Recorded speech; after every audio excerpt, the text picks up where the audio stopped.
Hello and welcome दोस्तों to 5 minutes engineering. आज का वीडियो वाकई बड़ा कमाल का होने वाला है दोस्तों, क्योंकि आज की इस वीडियो में हम अपनी प्यारी सी दुनिया डेटा साइंस का एक अल्टीमेट रोड मैप देखने वाले हैं। अरे जी, आप ही ने तो यार इच्छा जाहिर की थी ना कि आप जो है बड़े उत्सुक हैं, बड़े रुचि रखते हैं डेटा साइंस की दुनिया को जानने में, समझने में। तो भाई देखो, उस दुनिया में कितने कौन कौन से रास्ते कहां को निकलते हैं, इसकी जानकारी तो आपको होनी चाहिए ना, क्योंकि आगे चल के देखिए आप उस दुनिया में रहने जाएंगे, हैं, काम करेंगे। तो भाई देखो, वहां के जो नियम कानून तौर तरीके हैं, वहां के चप्पे चप्पे से आपने वाकिफ होना चाहिए कि नहीं। तो इसीलिए भैया चलिए लेके आ गया हूं एक अल्टीमेट रोड मैप, जिसकी शुरुआत ऑब्वियस सी बात है यहीं से होनी चाहिए। शुभारंभ तो भैया पाइथन से ही होना चाहिए, क्योंकि एक बात भैया गांठ बांध लो, अगर आपको पाइथन प्रोग्रामिंग लैंग्वेज से चिढ़ है, अगर आपको पाइथन प्रोग्रामिंग लैंग्वेज बिल्कुल भी रास नहीं आती, फूटी आंख नहीं समाती, आपको कोई इंटरेस्ट नहीं उसे सीखने में, तो चलिए जी यहीं आपके लिए सीरीज खत्म होती है। क्योंकि अगर आपको पाइथन नहीं सीखना है तो डेटा साइंस की दुनिया में आप सरवाइव नहीं कर पाओगे। अगर डेटा साइंस की दुनिया में आपको काम करना है, रहना है, तो भैया उस गोले की भाषा तो आनी ही चाहिए ना। और उस गोले की भाषा जो डोमिनेंटली बहुत ज्यादा वाइडली एक्सेप्टेड और इस्तेमाल की जाती है, वो है भैया पाइथन।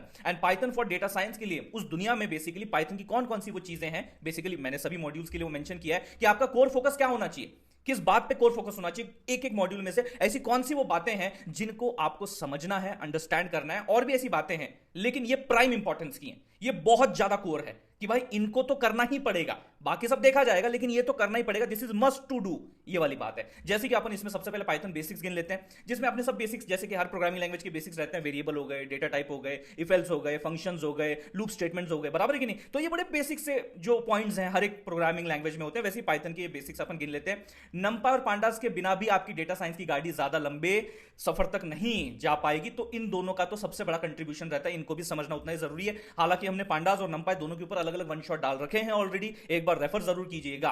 उसके बाद भैया फाइल हैंडलिंग ये पता होना चाहिए, working with data and other data structures ये भी कार्यक्रम होता है। और फिर भैया आपका ऑब्वियस सी बात है, देखो यार पाइथन जो है ये आपका एक उप्स यानी कि ऑब्जेक्ट ओरिएंटेड प्रोग्रामिंग लैंग्वेज है। तो कुछ उप्स के जो कॉन्सेप्ट्स होते हैं, जो क्लासेस ऑब्जेक्ट्स हो गया, बराबर है, उसमें जो आपका याद है वो कीवर्ड सेल्फ वाला, उसके बारे में जानकारी होनी चाहिए। कंस्ट्रक्टर होता है, मेंबर फंक्शंस होते हैं, डेटा मेंबर होते हैं, तो कुछ ऐसी बेसिक जानकारी जो है आपको उसकी होनी चाहिए। उसके बाद बढ़ते हैं भैया हम अगले मैटर की तरफ, जो मैटर बहुत कोर भी है और बहुत ज्यादा तादाद में जो बातचीत करता है मुद्दों के बारे में, जैसे कि डिस्क्रिप्टिव स्टैटिस्टिक्स हो गया, इन्फरेंशियल स्टैटिस्टिक्स हो गया, प्रोबेबिलिटी के बेसिक्स हो गए, कंडीशनल प्रोबेबिलिटी होगी, प्रोबेबिलिटी डिस्ट्रीब्यूशंस हो गए। उसके बाद हाइपोथेसिस टेस्टिंग, कोरिलेशन, कोवेरियंस का मुद्दा हो गया, linear algebra, vector matrix, matrix operation, statistical estimation and confidence interval. ये वो भैया मुद्दे हैं जिनसे आपकी नजर नहीं हटनी चाहिए, ये प्राइम इंपॉर्टेंस है। उसके बाद बढ़ते हैं आगे हम लोग डेटा अंडरस्टैंडिंग के ऊपर। देखिए जी, डेटा को बिना समझे अगर आप आगे बढ़ जाओगे तो भैया ना मॉडल सही का बनेगा, ना डिसीजन सही ले पाओगे, क्योंकि शुरुआत में पहले आपको डेटा तो समझना आना चाहिए। अगर डेटा ही नहीं समझोगे तो ये आगे के डिसीजंस कैसे ले पाओगे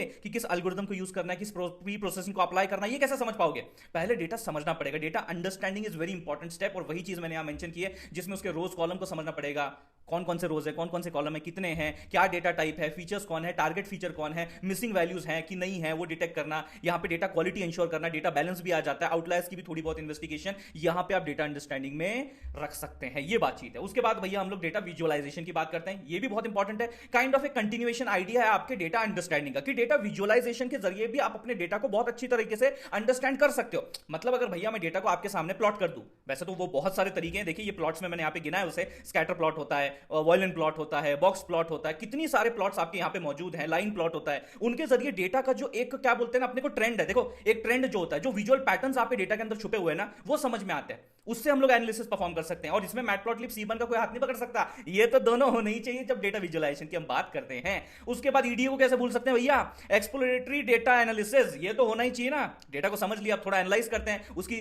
स्टैटिस्टिकल समरी निकालते हैं, को रिलेशन की बात करते हैं, यूनिवेरिएट, बाईवेरिएट, मल्टीवेरिएट एनालिसिस भी इसके ऊपर परफॉर्म करते हैं। तो ये कुछ चीजें हैं जो हम लोग इसमें काउंट करने की कोशिश करते हैं। फीचर इंजीनियरिंग वाला मुद्दा, ये भी प्राइम इंपॉर्टेंस है, इसके ऊपर ऑलरेडी वन शॉट अपन ने बना दिया है बड़े डिटेल में, जाके जरा एक बार रेफर कर लीजिए, 5 घंटे का वन शॉट है। लेकिन यहां पे जो कुछ इसकी कोर इंपॉर्टेंट चीजें हैं, जैसे एनकोडिंग वाला फंडा हो गया, जो कि अलग अलग प्रकार की एनकोडिंग्स है, माय गॉड बहुत सारे प्रकार उसमें एग्जिस्ट करते हैं, स्केलिंग के भी बहुत सारे प्रकार है, फीचर क्रिएशन, सिलेक्ट करना किसी एक फीचर को, डायमेंशनलिटी, रिडक्शन वाली बात, पीसीए वाली बात भैया, एलडीए वाली बात, ये सब बातें जो है अपन अपने फीचर इंजीनियरिंग के अंदर करते हैं। उसके बाद अपन आते हैं अपने कोर मशीन लर्निंग मॉड्यूल के अंदर, जहां पे अपने अलग अलग विविध विविध प्रकार के लर्निंग, जैसे सुपरवाइज लर्निंग हो गया, अनसुपरवाइज लर्निंग हो गया, एनसेंबल लर्निंग हो गया, क्रॉस वैलिडेशन वाले मुद्दे, मॉडल को ट्रेन करने वाले मुद्दे, फिर ट्रेन होने के बाद इवैल्यूएट करने वाले मुद्दे, हाइपर पैरामीटर ट्यूनिंग वाले मुद्दे, ऐसे कई सारे कॉन्सेप्ट्स हैं जो कि प्राइम इंपॉर्टेंस कोर फोकस में रहने चाहिए मशीन लर्निंग के लिए। उसके बाद भैया हम टाइम सीरीज एनालिसिस की बात करते हैं। यस, बहुत इंपॉर्टेंट है। टाइम सीरीज एनालिसिस में हमें एक्चुअली हमारे डेट टाइम टाइप ऑफ जो डेटा है उससे डील करना होता है कि with along the time, with along the dates as they are moving ahead, जैसे जैसे समय आगे चल रहा है, ट्रेंड्स क्या है डेटा के, कोई अपवर्ड जा रहा है, कोई डाउनवर्ड जा रहा है, कोई स्टेशनरी रह रहा है, तो इसमें भी बहुत सारे पहलू आ जाते हैं। Date time data, trend, seasonality भी रहती है, फोरकास्टिंग, आरिमा सरीमैक्स मॉडल जो है इसके बारे में भी जानकारी हासिल करेंगे। उसके बाद भैया एसक्यूएल फॉर डेटा साइंस। भैया देखो, सीक्वल की दुनिया अगर भैया आपने डेटा साइंस में नहीं देखी या सुनी तो थोड़ा सा कार्यक्रम मुश्किल हो जाए, क्योंकि थोड़ा डेटाबेस बैकअप भी चाहिए होता है। तो उसमें सीक्वल सबसे बेस्ट है, क्योंकि यहां पे आपको स्ट्रक्चर्ड क्वेरी लैंग्वेज यानी कि एक स्ट्रक्चर्ड डेटा, यानी कि एक टेबुलर डेटा, यानी कि एक रिलेशनल डेटा से आपका पाला पड़ने वाला है, which is the best case scenario for this world. Select clause आ जाता है, ज्वाइन आता है, ग्रुप बाय आता है, सब क्वेरीज आती है, क्वेरी ऑप्टिमाइजेशन कैसे किया जाता है, व्यूज क्या होता है, स्टोर्ड प्रोसीजर क्या होता है, और भी ऐसे कई सारे मुद्दे हैं, और भी बहुत सारी क्वेरीज है, जैसे टेबल को क्रिएट करना, ये एसक्यूएल की बेसिक क्वेरीज, टेबल को क्रिएट करना, उसमें प्राइमरी की, फॉरेन की का कॉन्सेप्ट आ जाता है, फिर इंसर्ट करना, single value, multiple value, selective feature value, ऐसे बहुत सारी चीजें आती है, अपडेट करना, अल्टर करना टेबल को, डिलीट ड्रॉप करना, ये सारे मुद्दे भी अपन इसमें एसक्यूएल फॉर डेटा साइंस में जो है गिन रहे हैं। Then comes the deep learning. सीखना है भैया अब बहुत ज्यादा गहराई में जाके, जिसमें हमें न्यूरल नेटवर्क जो है उनके बारे में पता होना चाहिए। एएनएन आ जाता है, सीएनएन आ जाता है, यानी कि artificial neural network, convolutional neural network, recurrent neural network, long short term memory, training उनका, और रेगुलराइजेशन टेक्निक क्या होता है, इसके बारे में भी चीजें आपको पता होनी चाहिए। और नॉर्मलाइजेशन भी होता है, जैसे बैच नॉर्मलाइजेशन होता है, लेयर नॉर्मलाइजेशन होता है, ये भी चीजें इसमें अपन काउंट कर सकते हैं।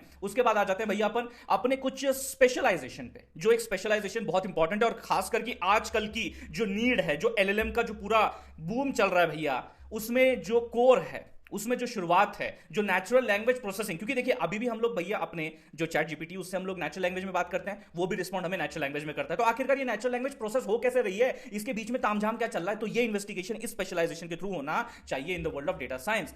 टेक्स्ट क्लीनिंग की बात यहां पे आ जाती है, किस प्रकार से आप टेक्स्ट क्लीन कर सकते हो, कैसे उसे लोअर केस में कन्वर्ट करना, फिर उसके स्टॉप वर्ड्स को निकालना, बहुत सारी तमाम बातें, स्टेमिंग, लेमेटाइजेशन, ये सब इसमें आ जाता है, टोकनाइजेशन आ जाता है, bag of words, TF IDF, term frequency, inverse document frequency, word to vec आ जाता है, टेक्स्ट क्लासिफिकेशन, ये वो सारे इंपॉर्टेंट मुद्दे हैं। And then finally coming on to the last part, that is जहां पे अब हम सब चीजें कर चुके हैं, मॉडल बना चुके हैं, सब चीजें सीख चुके हैं, अब उन्हें डिप्लॉय करना। अब डिप्लॉय करने के लिए मॉडल को सेव कैसे किया जाता है, स्ट्रीमलिट पे कैसे डिप्लॉय किया जाता है, फास्ट एपीआई आ जाता है, फ्लास्क आ जाता है, डिप्लॉय करने के बाद उनको मॉनिटर करना है उनकी एक्टिविटी को, ये सब चीजें जो है इसमें काउंट होती हैं। ये वो पूरा तमाम मामला था जो कि आपको डेटा साइंस की दुनिया में पता होना ही चाहिए। उसके बाद आप कह सकते हो कि हाँ यार, मैं अब थोड़ा डेटा साइंटिस्ट की तरह सोचने तो लगा हूं, मुझे फील तो आ रहा है, और यही फील आपको जब ये सीरीज खत्म होगी ना 100% आएगा, डोंट वरी अबाउट इट। तो चलिए जी, आज के वीडियो के लिए इतना ही। अगर आपको पसंद आ गया होगा तो लाइक कर दीजिए, उससे ज्यादा जरूर इस वीडियो को शेयर कीजिए अपने सारे दोस्तों के साथ, and do subscribe 5 minutes engineering. मिलते हैं अगले वीडियो में।